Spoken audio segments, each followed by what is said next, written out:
Saluton, parolas Tomaso. Here I am.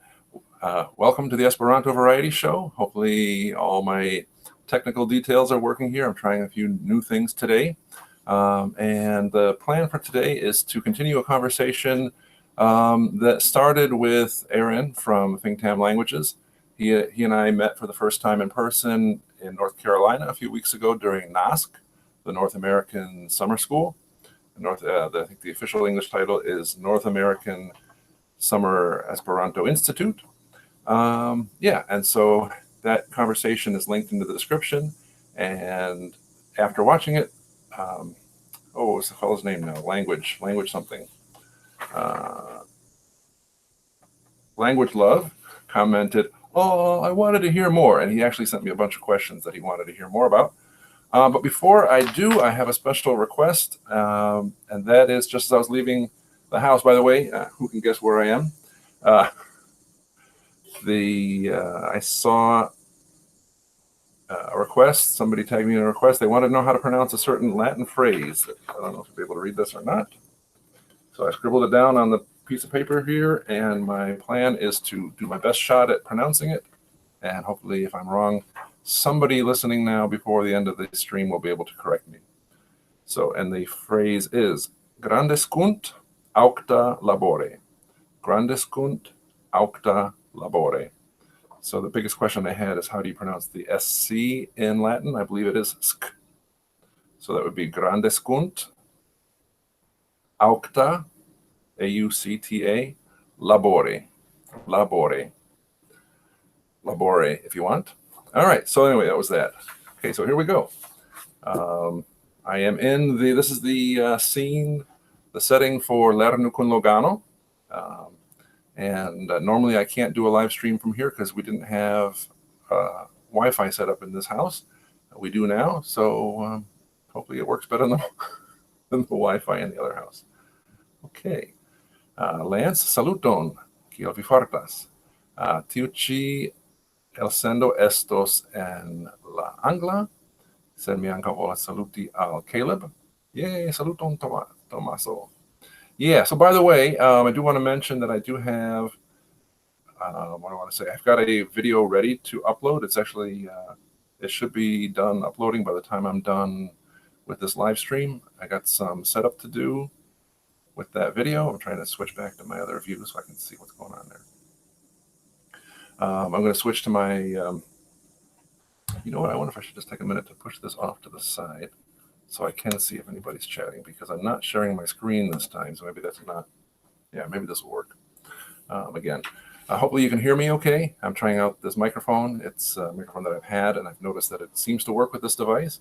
People ask me, why do you wear headphones when you're doing a live stream? You don't need to hear us. And that's absolutely true, so I'm trying it with this microphone.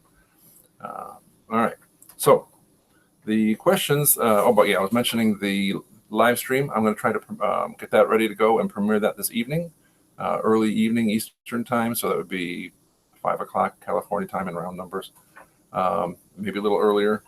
And yeah, so the subject is cutting the grass, all in Esperanto. Hopefully people have told me they want more opportunities to speak Esperanto. So maybe we can do a hangout before that. And do some chatting in Esperanto. That's why I wanted to premiere this one. I think it's about 15 minutes. It was 20 minutes, but I cut out. I sped up some of the long and boring bits. As you know, I'm sure you guys have mowed your own grass, but anyway, this is cutting the grass in Esperanto. And anyway, I promise an exciting video coming up tonight. So here was the thing. So I met Aaron Cox in. Am I allowed to say his last name? I met Aaron from Fingtam Languages in North Carolina, and that was a lot of fun getting to meet him. And he asked me if I would have a conversation with him, and he asked me, why did I learn Esperanto? I have that video linked in the description here if you wanted to see that. I have a conversation in English about why I chose to learn Esperanto. And so we got a comment saying, oh, I wanted to hear more. This is from Language Love.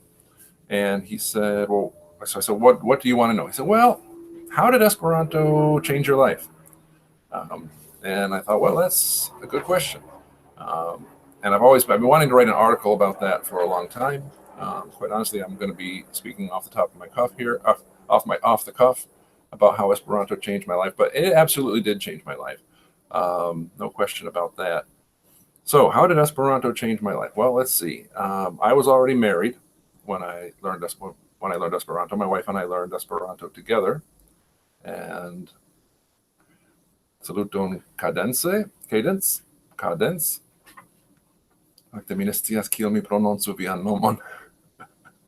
So I learned Esperanto with my wife, and we started traveling different places, and both in the U.S. and overseas. Of course, the excitement at the time for us was to be able to travel overseas and be able to meet with people in Europe and be able to speak with them, and plus to have the experience of speaking Esperanto. And I think over the years, the fact that you need to actively seek out opportunities to use Esperanto has really made an impact in terms of where we go, what we see. Cadence is cracking me up here. He said, "Don't try to pronounce my name in Esperanto." So if you ever see me just going, that's because I'm trying. I'm talking about Cadence. All right, there we go. So I got to see different places. When we travel, we usually end up off the beaten path. One specific event that really springs to mind was I was in Hungary, and I was in Hungary because I wanted an opportunity to meet with other families that speak Esperanto at home, like we did, so that my kids could. My son, actually, at the time, it was right around the time my daughter was a newborn. So my son and I went to Hungary, and we stayed in essentially a campground there. They had like bunk houses, like cabins with I think 4 bunks in there. So I shared a cabin with another dad who was also traveling with a newborn baby at home. And while we were there in the Hungarian woods, some people from our group decided to go out sightseeing, and they stopped and they asked somebody for directions, and they tried to use English, and English didn't really work. They tried their best Hungarian from a phrase book, and their phrase book Hungarian was not up to the task. They tried some other regional languages, and then the other person who they stopped at random said, "Ĉu vi parolas Esperanton?" Well, wow, actually we do.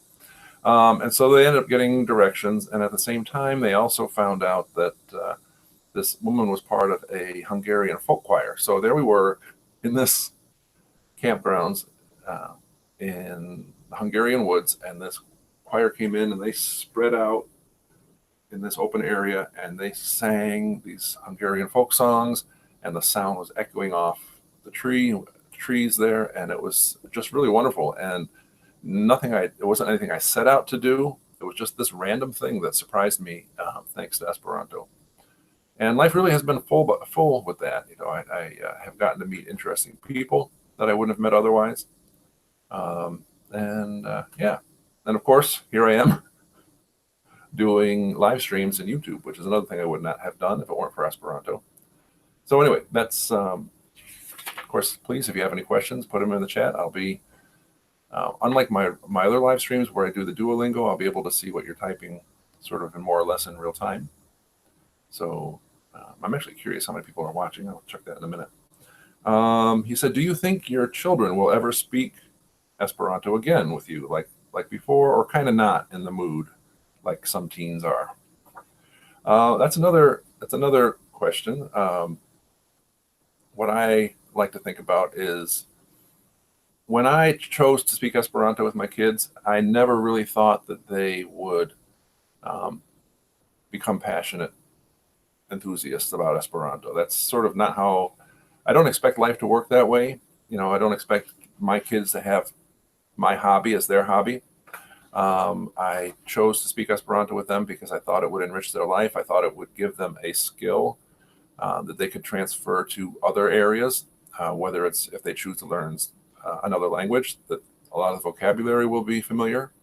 I also know that from a fairly young age, my kids realized that just because 2 words, we think about this, when you only speak one language, your experience is only in that language.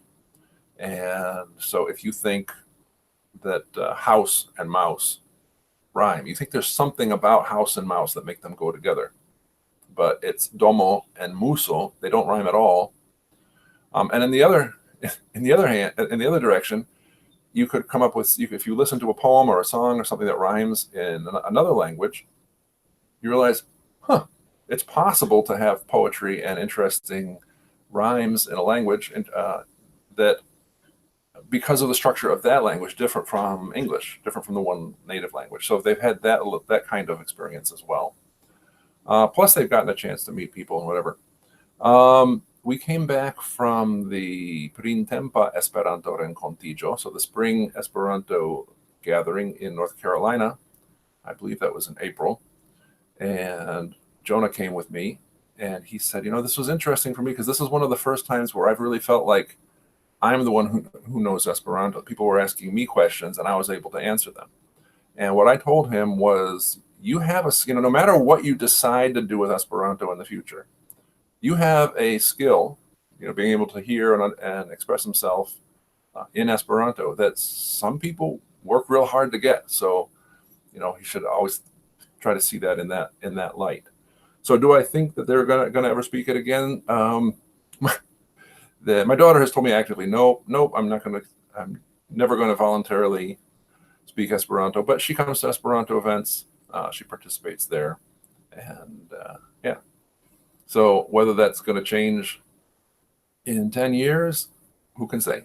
But I just tell them, whatever you choose to do with Esperanto, you have this experience, and you can rely on it, whether it's to recognize, to be able to understand half of a French sign or obscure sentences in other languages. Okay, let's see.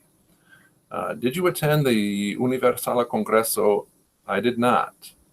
I saw your videos from NASC. Yeah, so actually, I think, who was that who made that initial?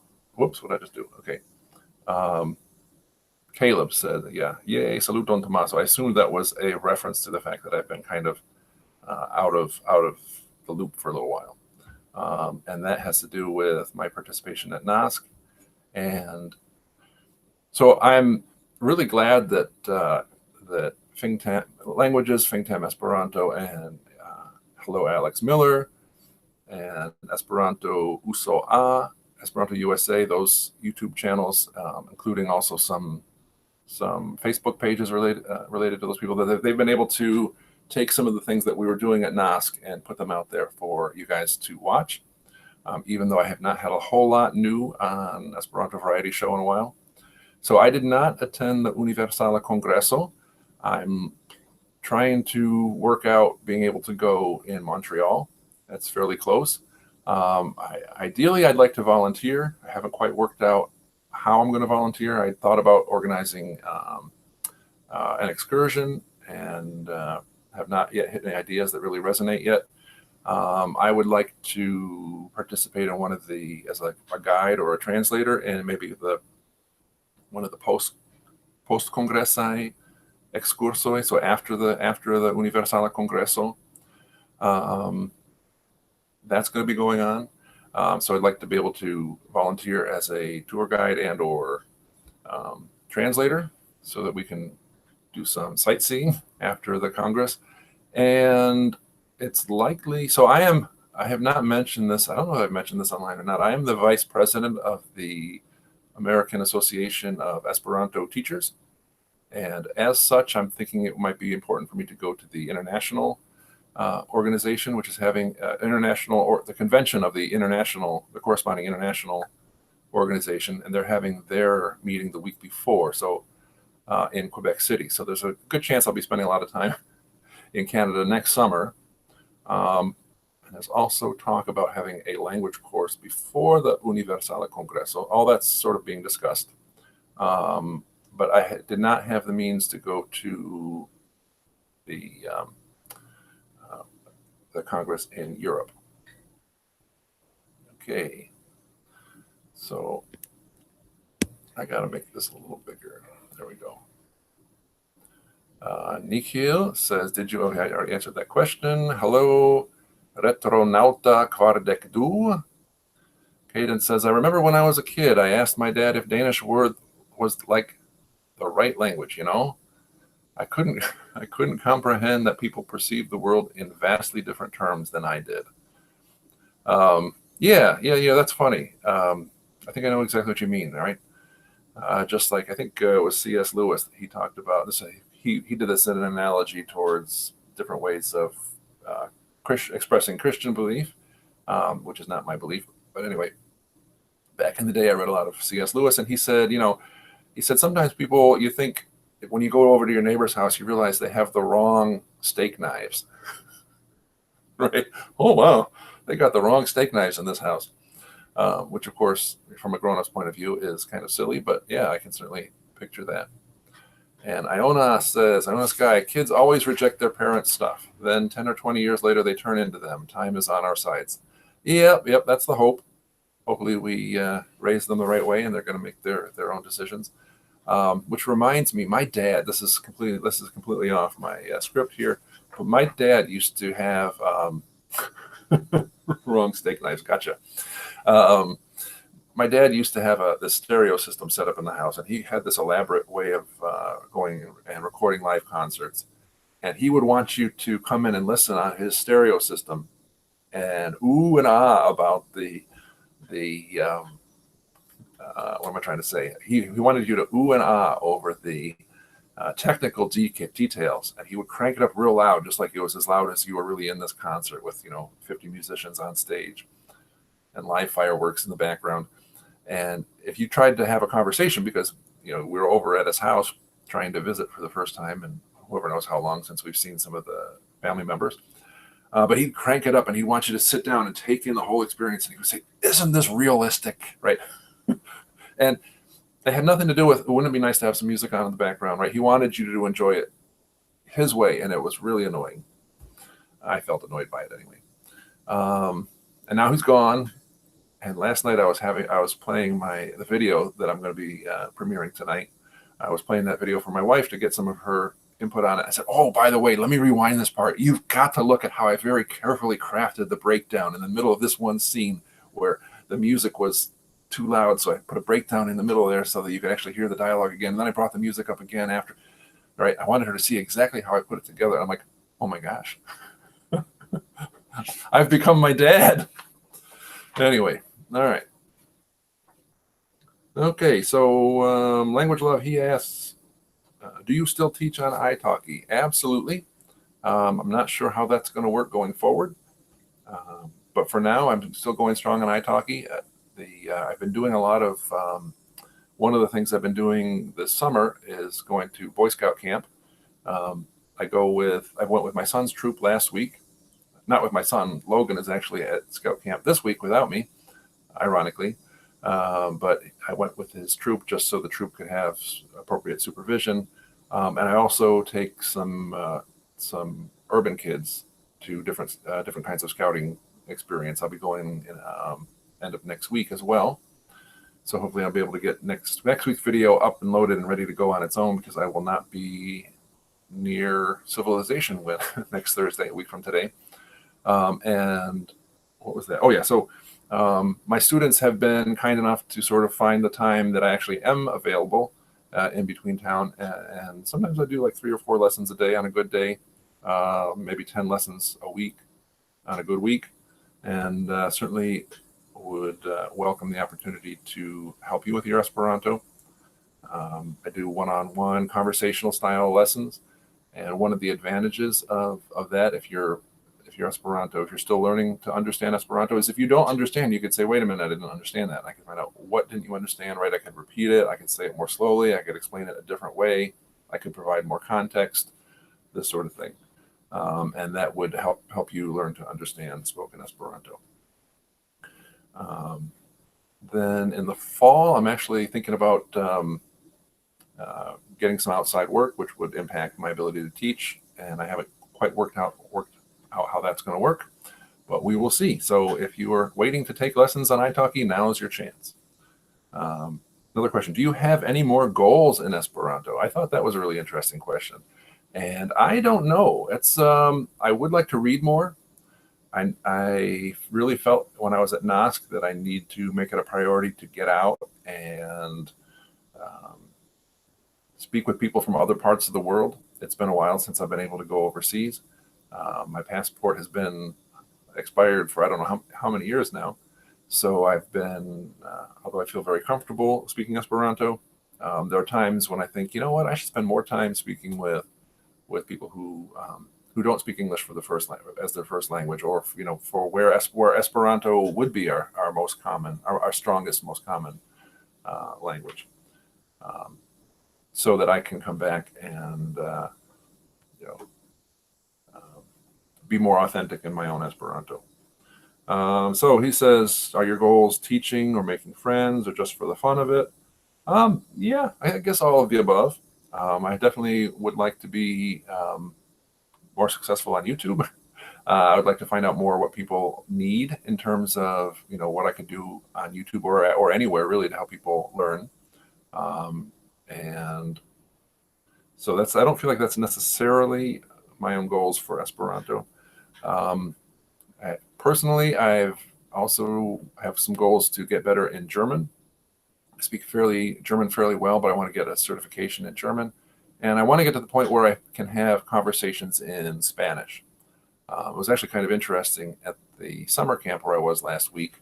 We had, there was a Spanish-speaking troop that was there, and a few other random people, but a few other people from other troops that were Hispanic as well. And I had, just by coincidence, to pass the time when I was away from Wi-Fi and away from other responsibilities, I brought a copy of The Hobbit. I know some of the people watching are in the middle of reading The Hobbit in Esperanto, and I've mentioned that my plan was to read it in Spanish. And it's interesting because I feel like I read it through and I'm like, yeah, I think I know what's happening here. I seem to remember what's happening here, and I can kind of fit some of these words, right, that I'm reading in Spanish with what's going on.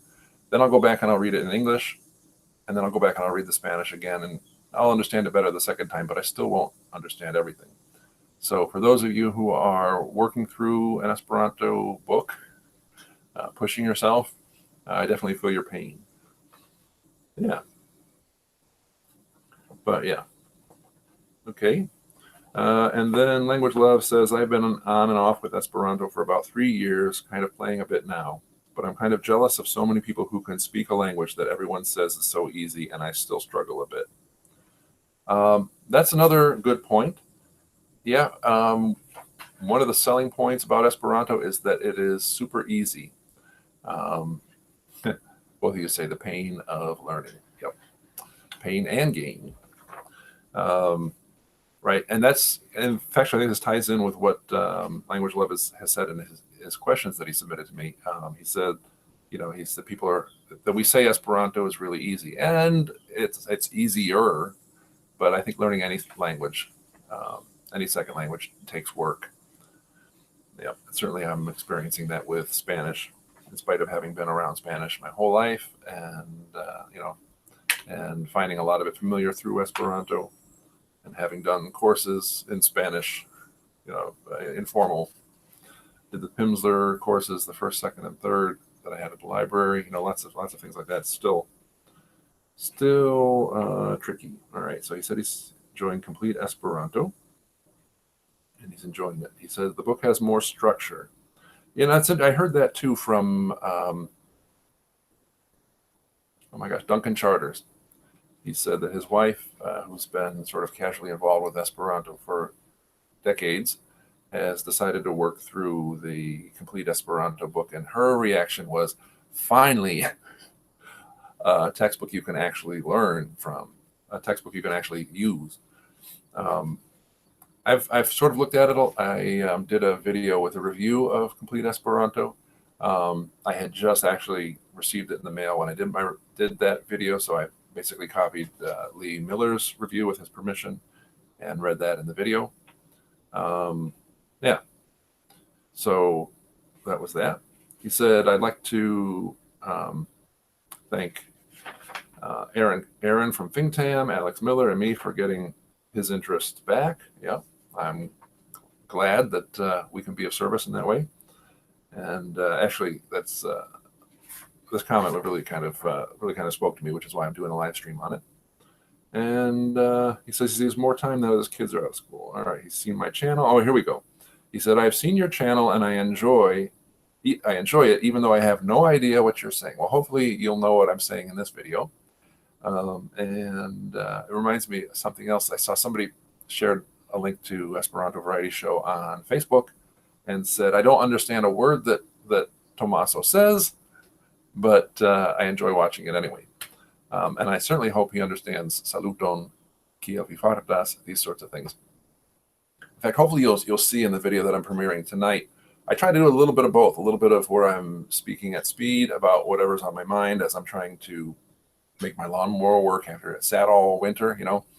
And at the same time, there are other things where I'm just doing simple greetings, where I'm, you know, the meaning is very clear in context. So no matter where your level is, I'm hoping that there's something in every video you can at least pick out something. He said he was doing the video course, Lernu kun Logano, number 3. By the way, I watched some of the Lernu kun Logano stuff, and it's you can't go back. It's funny because I watched this and I said, oh man, remember it took so much effort to make that video course, and I look at it and I'm like, ooh, I could do so much better now. Not exactly sure how and how I find the time, but yeah, live and learn. For those of you who are in the U.S., especially in the Northeast, who can travel to the Northeast, I want to let you know that the Fall Esperanto Gathering, ARE, that's the Autuna Renkontiĝo de Esperanto, that's coming up in October. That's Columbus Day weekend in the U.S. and Thanksgiving weekend, according to the Canadian calendar. And yeah, so now's the time to book. We're all going to be staying in the inn, which is the change from last year, and the place is almost certainly going to fill up.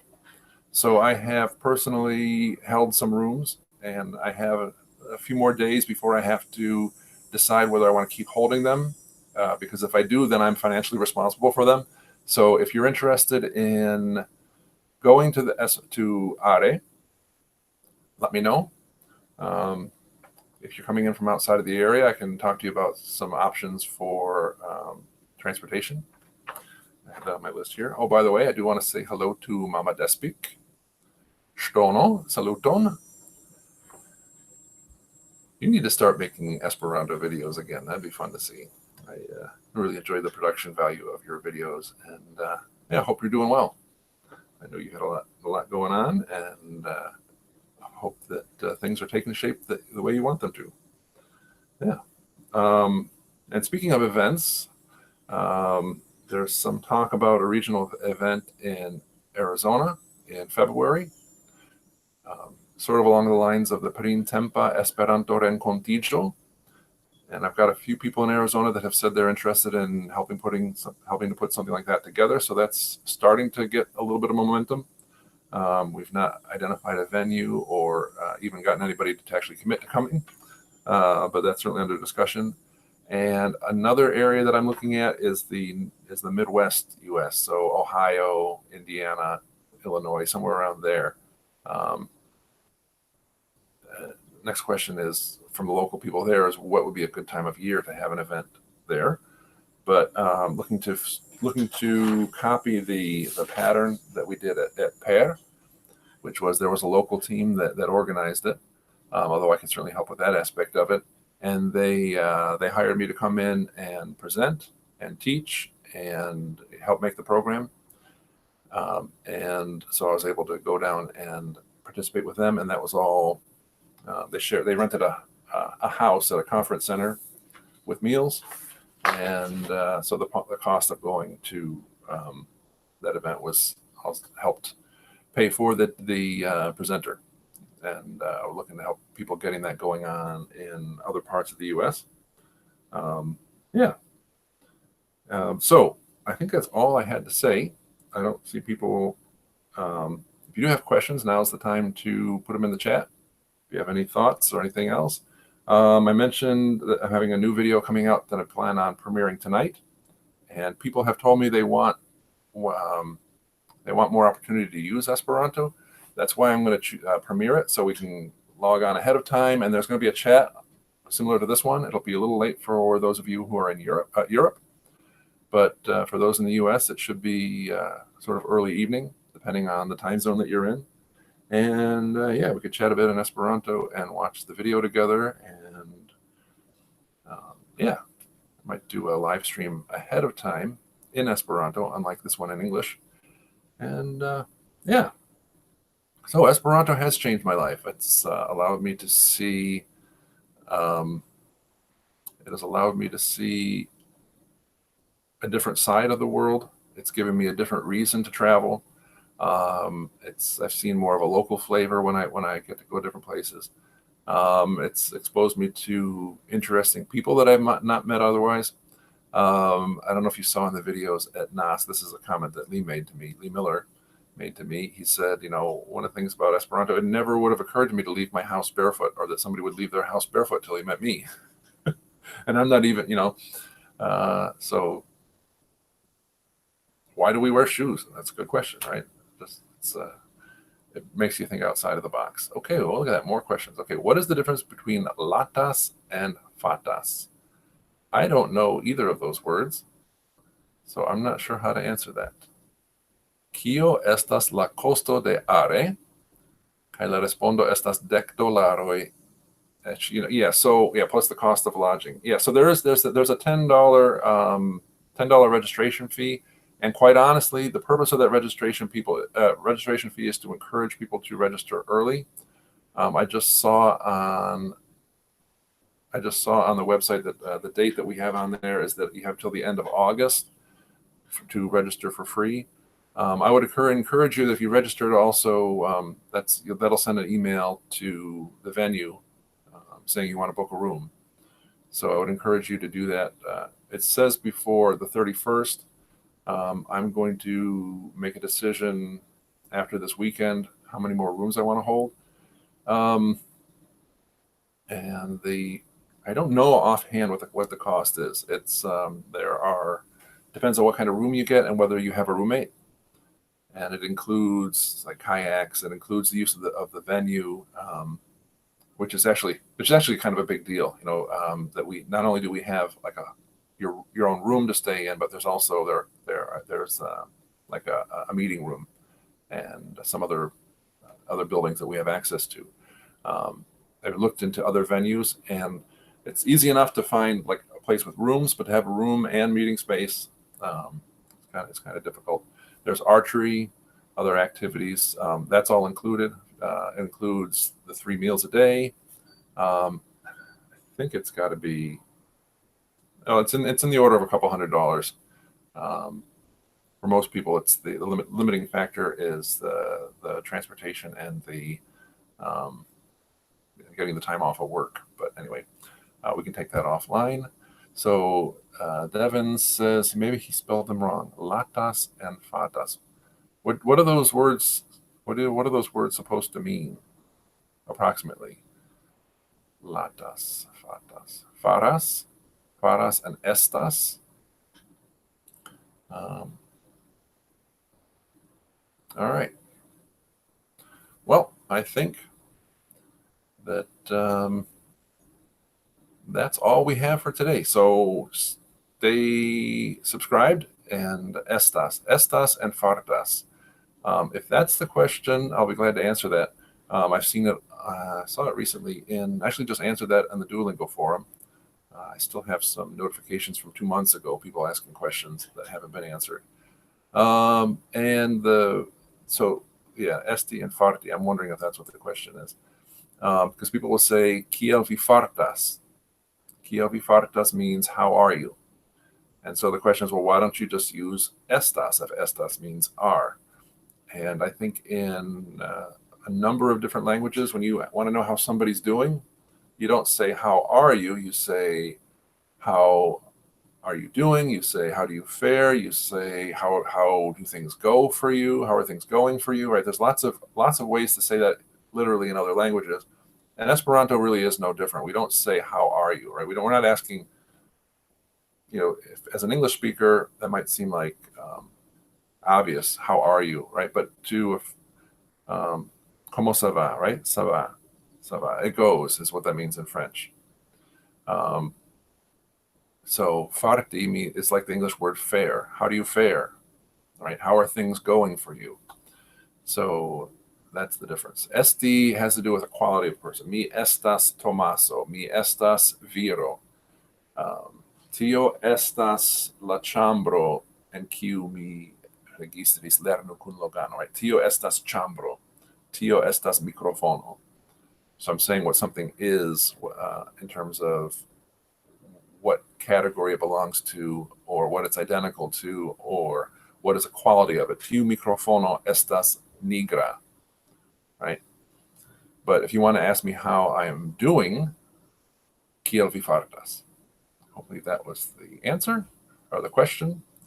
And yeah, so if anybody has anything else they want to say, now's the time I will say watch your notifications and join me for the what am I trying to say, the premiere tonight.